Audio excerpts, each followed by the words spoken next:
O Senhor esteja convosco. Ele está no meio de nós. Proclamação do Evangelho de Jesus Cristo segundo Mateus. Glória a vós, Senhor.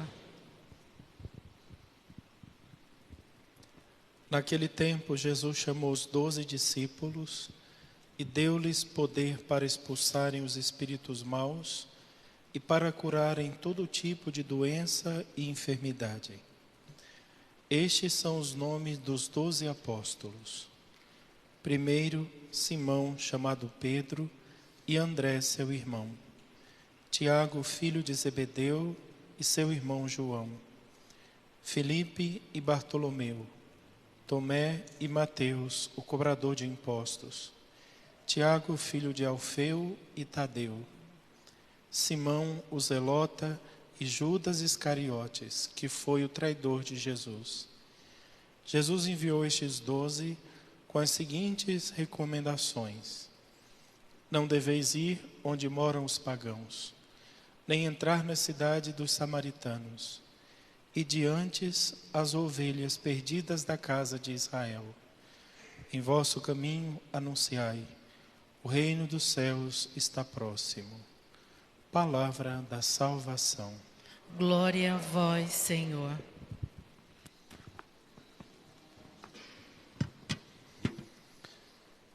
Caríssimos irmãos e irmãs, estamos lendo o Evangelho de São Mateus, capítulo 10. E esta passagem é algo muito importante para o evangelista São Mateus. Ele aqui traz o dia em que o grupo foi fechado, foi completo. 12 apóstolos.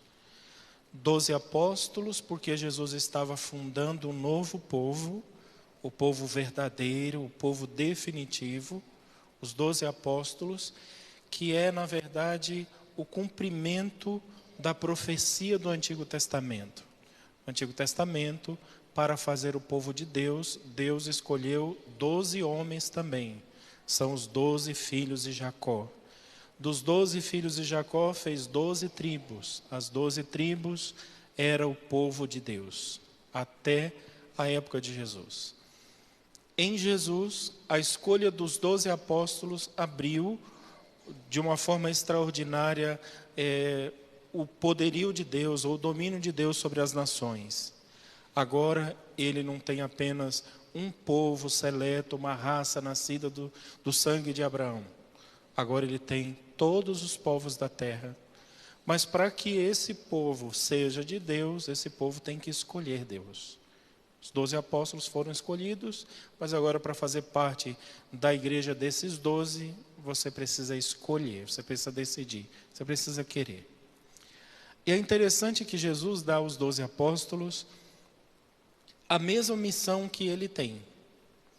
Vá a todos os povos, expulse os espíritos, cure as doenças, cure todas as enfermidades. Basicamente essas duas coisas: expulsar os espíritos, curar as doenças e evangelizar.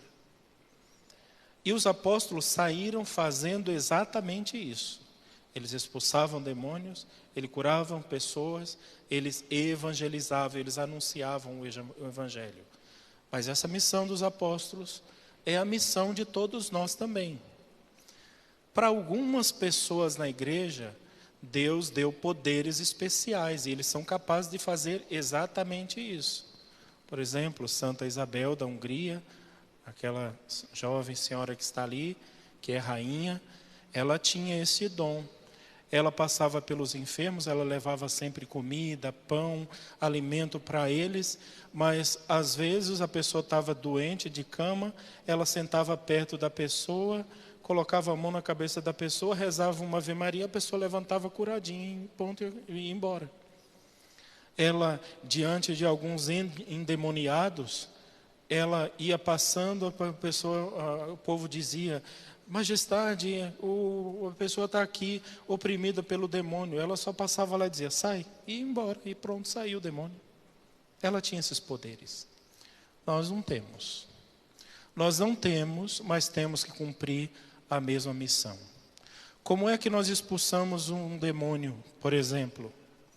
Quando você, com toda a sinceridade do seu coração, busca a verdade e ajuda as pessoas a saírem dos enganos de Satanás, da maldade, do veneno que o demônio implanta sobre a nossa sociedade, sobre o nosso país, sobre todas as nações.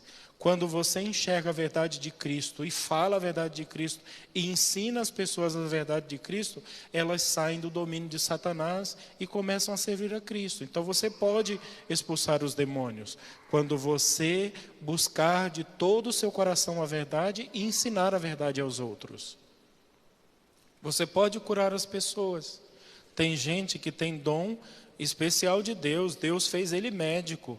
E como médico ele pode curar as pessoas, ele pode dar remédios, ele pode fazer cirurgias, ele pode fazer um monte de coisa. É um dom especial de Deus, que Deus deu a muitas pessoas. E quando você faz isso por amor à sua vocação e ao dom que Deus lhe deu, você está cumprindo o mandato de Jesus. Agora, quando você faz só para ganhar dinheiro, para se dar bem, para ficar rico, você perdeu.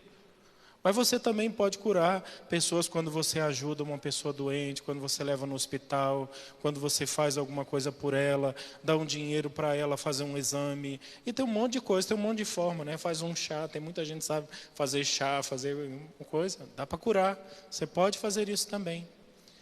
E por fim, evangelizar. Todo mundo pode.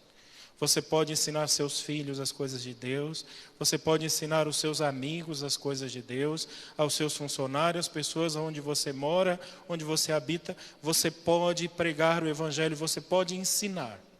Se não consegue ensinar com palavras, você pode ensinar com a sua vida. Você vive o Evangelho. E as pessoas olham para você e veem em você um exemplo da vida de Cristo. Então, todo mundo pode fazer essas coisas. Mas, por fim, para terminar, o nome dos 12 apóstolos começa sempre com Pedro. Simão, chamado Pedro, André, seu irmão, João, Tiago, filho de Zebedeu, e por aí vai.